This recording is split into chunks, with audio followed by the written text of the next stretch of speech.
What happened in sprint qualifying for the Qatar Grand Prix? Hello everybody and welcome back to the P1 podcast with Matt and Tommy. It is Qatar Grand Prix Sprint Qualifying Edition. We're here, it's a Friday, it's competitive, it's exciting, it's not just practice. We're not even going to talk about practice. It was pretty chaotic and there were a lot of mistakes, but we're not going to get into that, are we, Tommy? We're going to talk about the real deal, sprint qualifying.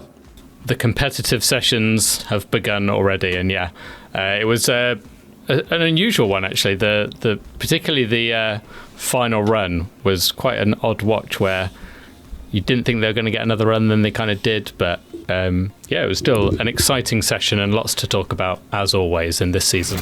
Q1, the bottom five: Perez, Tsunoda, Ocon, Zhou, and Colapinto. Ding, ding, ding. Let's wheel it out. The Perez debate. Well, firstly, let's go with the question. Hollywood Jet. Why does Checo think he's going to keep that Red Bull seat? We were discussing this a little bit. Yeah, we were discussing this a little bit, weren't we, on the stream, Tommy? Matt P1 Tommy on Twitch, if you haven't followed us or checked us out before. It just doesn't feel right from like a fan's perspective that Checo is just kind of saying, look, I'm going to be driving next year. I've got a contract. It's all good.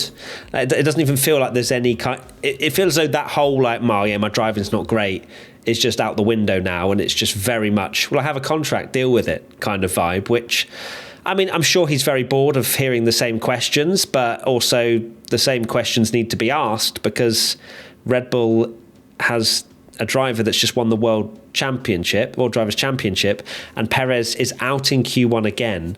Yeah, he's got another attempt tomorrow to get out of Q1, so good luck to him. But it's so bad for Perez now, and like you say, we were discussing on the stream, and the fact that there's no kind of, he's not, when he's talking about I've got a contract, it's never, the way he words it, maybe this is just what I've seen in interviews and things, it's never a case of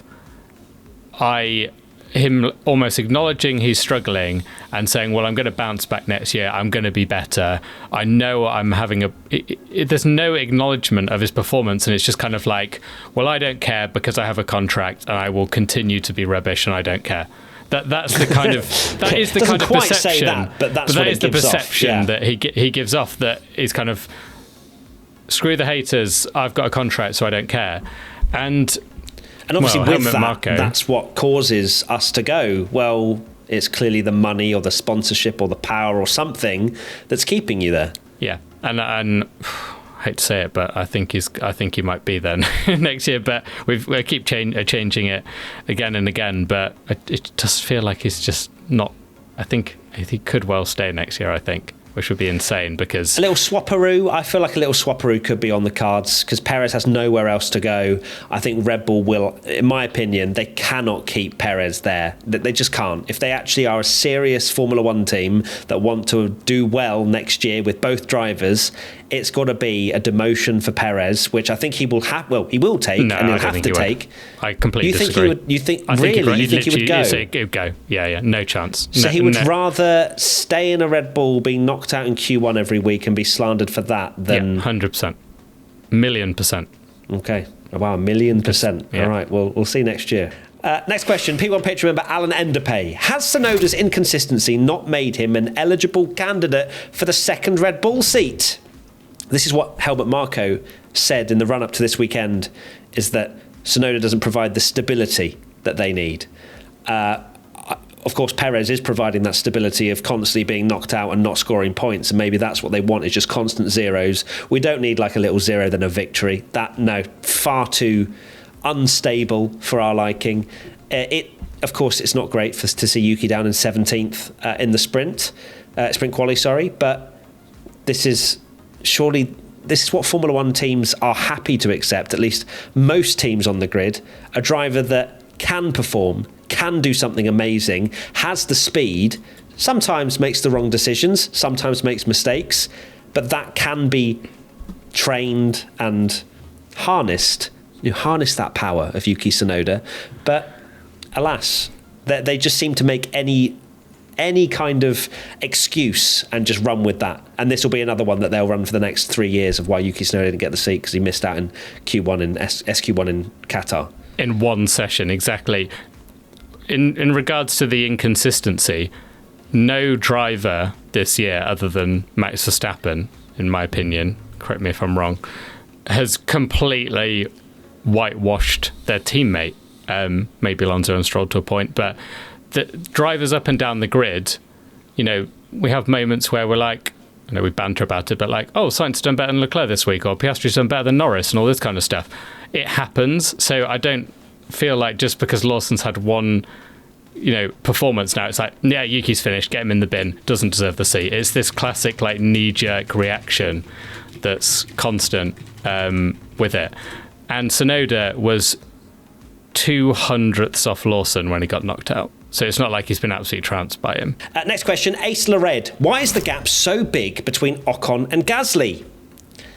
Well, Ocon has not got the updates that Gasly has, and that is not ideal for him for sure. I will say, and I think Gasly needs to be commended on the fact that he's on this incredible run of form at the moment, and yes, I mean, he was even going too fast that his engine exploded in Vegas. Like that's a pretty cool thing to say. You retired because you're going too fast, not because you hit the wall, but because his engine reached a higher RPM than it could manage.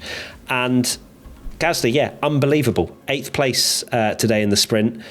I think Ocon has been struggling a little bit in qualifying. You just look at the run of form that he's been out in Q1 quite a bit, hasn't he, recently? And I think it's a little bit of Ocon struggling, but also Gasly doing incredibly well. I think it's a little bit of both. Yeah, Ocon's... And also the upgrades. And the upgrade, yeah. Ocon's using the older spec front wing, if you like, where if you actually look at it, Alpine, of course, was struggling massively at the start of the year because they were actually failing. They failed a crash test, which meant that they had to basically put a lot more crash structure and everything around their front nose. So Ocon has got the thicker and heavier nose, if you like, and Gasly has got the new slimline one that now, of course, has passed a crash test and seems very good. However, I do think Gasly is just performing very well. I think Ocon is just struggling a bit at the moment. I don't think it's all on the upgrade, but we have seen those two be very close in the past. There's normally not much to separate them, so I think it's quite clear that there's some upgrades and things there that Ocon doesn't have, and of course when you don't have a quick car underneath you, you also lose confidence anyway. Let's go to Q2 then, where the 5 out were Alonso, Albon, Bottas, Stroll and Magnussen. P1 Patreon member Chillar asks, what is happening with Sauber lately?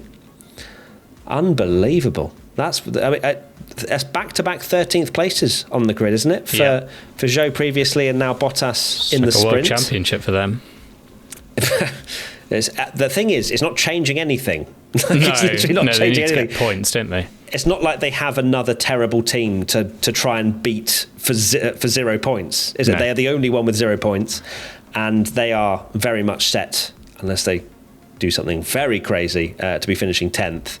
But no, it's been a promising end. I mean, it's a shame, I think, for both Zhou and Bottas that they've been putting in, well, Zhou obviously last time out, Bottas this time, some kind of potential to then be not driving for them next year. Neither of them are. Any kind of confidence just vanished. Maybe there's a part of that where you're like, let's just send it. These are the last few races of potentially my F1 career. We've seen that before with Bottas, haven't we? When he's, for example, when he left Mercedes, or when he's been free, he's let loose a little bit. And great to see Bottas up in 13th. Yeah, like you say, they've got nothing to fight for. I know Williams have been unlucky with Alpine recently, but I think James Vowles would wonder what he's done wrong if Kick Sauber managed to get a 2nd place and leapfrog Williams into the championship. Imagine just a completely rogue race. That would be crazy. But Bottas was performing incredibly well. Almost looked like he might get into Q3 at one point, but at least maybe like they can do something and fight in the pack, because I think before Zhou and Bottas depart, unless Bottas. There's now obviously rumours and thoughts circulating of could he go to Red Bull, which I can't see personally, but just because he's a free driver and has been a second driver before. 12 million % chance, I think, no, personally. But yeah, a weird one. Other drivers to talk about. Alonso, I think, had a pretty solid performance. I think him and Stroll were looking very close throughout qualifying until that final lap in Q2, where Alonso managed to get up to 11th, but not close enough. Albon, quiet, dispatching of Colapinto, it has to be said. Colapinto having a very poor qualifying. Of course, he's running basically recycled parts out of a dustbin by the sounds of it, because of how many crashes they've had. Old spec stuff, they're basically like, well, mate, will that fit on the car? I don't think so. Oh, just chuck it on. Just literally just super glue it. And that really is kind of showing with him being half a second off the back of Zhou Guanyu. He was 23.4 was Franco. So Albon up in 12th, a much better showing from him. And yeah, let's see what he can do. Then obviously Stroll. And Magnus a little bit disappointing, it has to be said, with his teammate up in 9th. K-Mag was looking pretty quick, I think. He was quicker than Hulkenberg in Q1, but fell off in Q2. Let's go to Q3, where the top 10 were Norris, Russell, Piastri, Sainz, Leclerc, Verstappen, Hamilton, Gasly, Hulkenberg, Lawson. First question, P1 Patreon member Lumixion. Will Lando and Oscar play nice in the sprint? Well, if they were front row together, I'd be like, ooh, that could be fun. I still think it's going to be very fun with Norris, Russell and Piastri, the top three. But I think Oscar is absolutely going to have to play the team game here with McLaren. They have to just finish ahead of Ferrari at whatever means necessary. Of course, it's a sprint. It's an all-out push to the line. There's no sort of, well, there'll be a bit of tyre wear obviously to still manage, but there's no pit stops to worry about. Sainz 4th, Leclerc 5th. They can't mess around. McLaren need to capitalise on this because they are looking absolutely mighty around here, which is what we kind of all thought would be the case. But now they kind of need to basically back up their pace, because that's something that they've really struggled with this year, is actually getting enough points, and as many points as that car should have got, and that's with both their drivers, of course. Piastri, I think I agree with you really that if they'd have been on the front row, I could see Oscar maybe fancying a better start than Lando, as I predicted. Because there's always going to be antics, isn't there, a little bit on lap one, because Oscar will go, well, I had to obviously just drive as fast as I can on the first lap because I don't want to be overtaken from behind. So Lando, would have to have a very bad start for Piastri to be kind of battling him, and we have to get into the debate of, we'll stop racing each other and stuff, because I think the rundown between to turn one will be between Norris and Russell, personally. And Russell's gonna, while McLaren have the championship to win and they need to play nice or just basically just maximise the points. Young Original 03 asks, is George outperforming the car, or does Mercedes have some potential this weekend? That P2 was not on the cards. I think George, and he's very much showing it in these last few races, is outperforming that Mercedes for sure. To be out-qualifying Lewis Hamilton just in general, we keep saying it, but I'm going to keep hammering it. Excuse the pun. I'm going to keep hammering the fact that George, he is beating Lewis Hamilton, who has statistically the most poles ever. Of course, Hamilton's not seen as being this qualifying specialist, and yet he has the most poles in the history of Formula One, so he's still pretty damn good. But be putting 4 tenths on him in Q3 is utterly brilliant. And I think George, the one thing that stands out for me was Brazil, where his car looked like an absolute shopping trolley in those conditions, and he still managed to fight for pole position even there. Mercedes have done way better than I expected, and I think as we both expected, I thought they'd be comfortably the 4th best car, but then it's not as warm in Qatar as maybe we expected this weekend, but still can't take George has been absolutely superb again. Qualifying, he's known for being unbelievable, and he's an very aggressive driver, and I can already see him absolutely going for it against Lando. I can personally, my sprint prediction and how I see it going is Russell gets Lando into turn 1, but then probably doesn't have the pace to keep maybe the McLarens behind, but Russell just superb again. And what an end to the season. I think it's such a good time for him to have it as well, because Hamilton leaving, George's of course going to be team leader at Mercedes. And there's been a few question marks of, can George Russell really lead Mercedes? And he's doing an unbelievable job. Okay, next question from NG Wenya, Jiv13519. Why were Ferrari slow at the end of Q3? I mean, I'm not going to say slow. I mean, they were both sort of 2.5 to 3 tenths off Lando Norris at the front.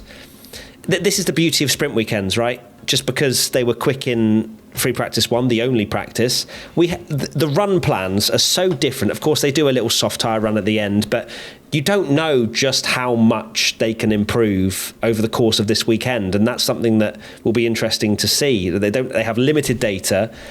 Ferrari did look quick, but then over one lap they just weren't able to deliver. Charles made a bit of a mistake at the end, which perhaps cost him to Carlos, but they're not miles off that they're going to have no chance. Similar with Max Verstappen, we've not mentioned him. He's down in 6th. He's 3 tenths off. Like, that could easily be overturned into qualifying tomorrow when they learn a little bit more about the car and how it's behaving. It's a really close weekend. Like, that's what we should get excited about, and that's how my Ferrari copium is really kicking in as well. Ferrari have to hope and pray that this is just a kind of a one-off, and we get into qualifying and the main qualifying, and they're a lot closer to McLaren, because if you're going to have I know they say slow, they definitely weren't slow, but it's not ideal for them to be 4th and 5th. Would be a disaster for them in the main race if that happens and it finishes where they are.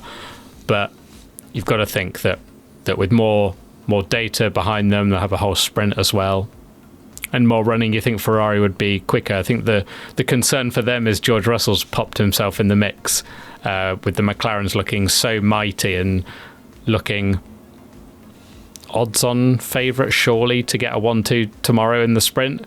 The fact that George is probably going to be fighting the Ferraris and potentially putting some more ground in between the McLarens and the Ferraris. Yes, dreamland for McLaren if George does take a few more points off of the Ferrari boys. And yeah, that's it. We're done. That is our sprint wrap-up, sprint qualifying wrap-up, done and dusted. We'll be live tomorrow twice on Twitch, Matt P1 Tommy. Go and see us there. Remember as well, P1 live show tickets are still available. We'd love to see you there. I know we shout about it a lot, but we also want to see as many of you there as possible, because it is honestly one of my favourite things to do every year is the UK tour. It brings a massive smile to my face, to Tommy's face, and hopefully to a lot of your faces as well. So we'll see you very soon. Tommy, what are your final thoughts?